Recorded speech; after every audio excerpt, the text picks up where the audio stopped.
Şu andaki asgari ücret zaten açlık sınırı değil de yoksulluk sınırındayız. Şimdiki asgari ücretle bir kişi dahi geçinemez.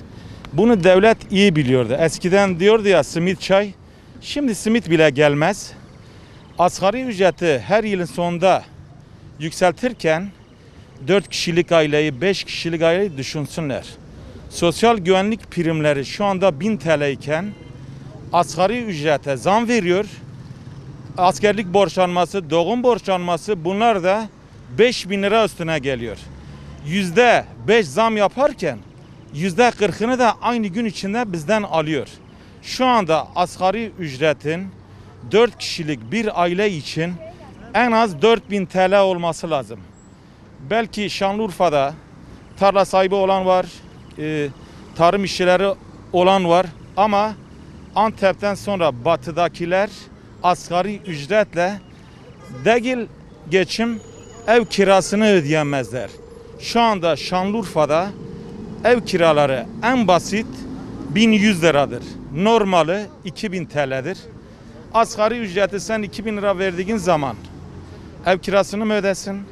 Telefon faturasını mı ödesin? Okula giden çocuğun masraflarını mı karşılasın?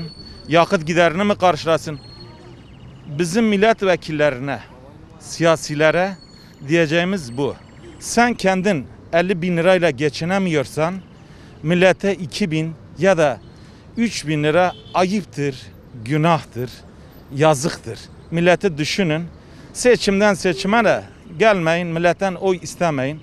Her şey ortada. Sizden ricam şudur. Asgari ücret 4 kişilik bir ailenin masrafı en az 4.000 TL'dir. Eğer net kazanç askerli ücreti 2500-3000 yapacaksan hiç yapma, gereği yok. Zaten bir şey karşılayamaz. Şu anda yoksulluk sınırında değiliz, açlık sınırındayız. Bilginiz olsun.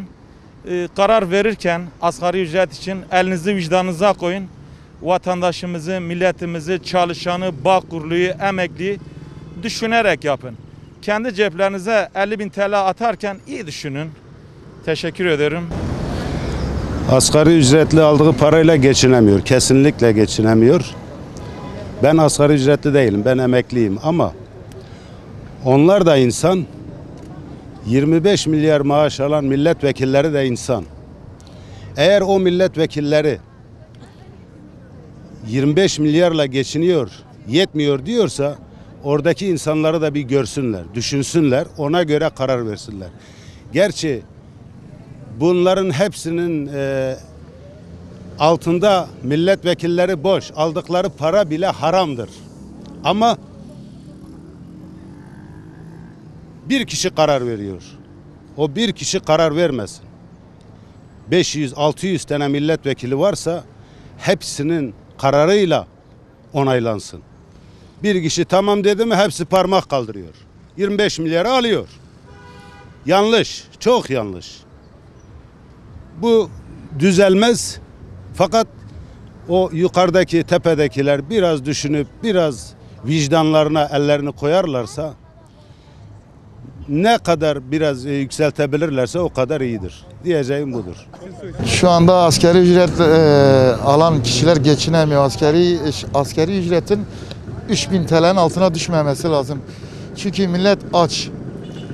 Millet perişan. Bunun kirası var, suyu var, elektriği var, tüpü var. Yani insanlar ne yapacağını şaşırdı. Yani iş yok, güç yok. Pandemiden dolayı zaten millet perişan.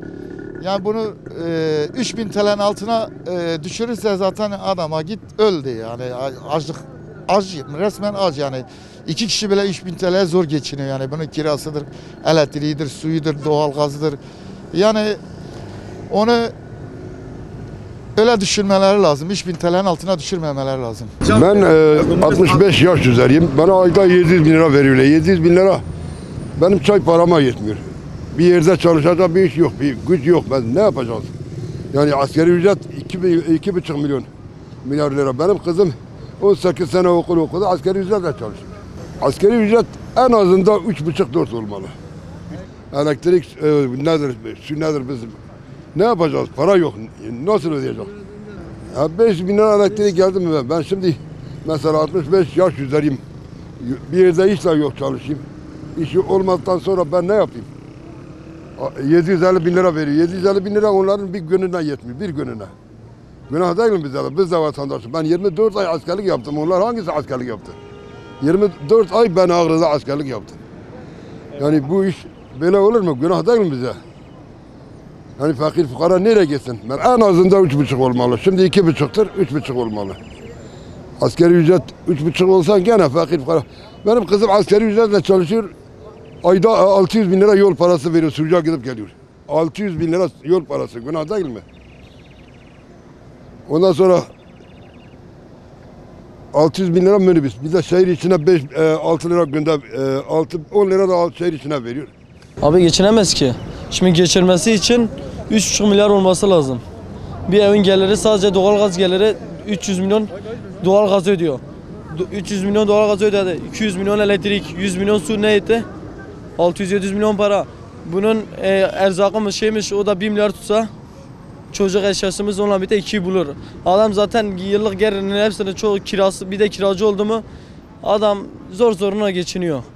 Mesela muhtaç aileler var hiç çalışamıyor. Onları da düşürmek lazım işte. Her türlü 4.000 aynen 4.000 dediğim gibi 3,5-4.000 garanti olması lazım. Çünkü bu çevreye bakılırsa 2,5 kurtarmıyor. Neymiş 300 milyon çocuk parasıymış 2 milyar adama kalıyor. Emin misin adam 2 milyarın hepsini kullanabiliyor? Zaten 3,5 olursa 4 olursa adam zaten rahatlıkla geçinebilir. Yani böyle de olması da iyi. Gayet mükemmel olur. Asgari ücret yani şu anda geçim sağlanmıyor. Şimdi normalde 2400 yani hiç geçim sağlanmıyor. Asgari ücret 3400 yani gibi olması lazım ki insanın geçimini sağlasın. Malum bir su alıyoruz 2 TL. Bir ekmek alıyoruz 1,5 TL. Yani geçim sağlanmıyor. Hani asgari ücretin hani biraz daha yükselmesi gayet hani güzel olur insanlar açısından. Bu kadar.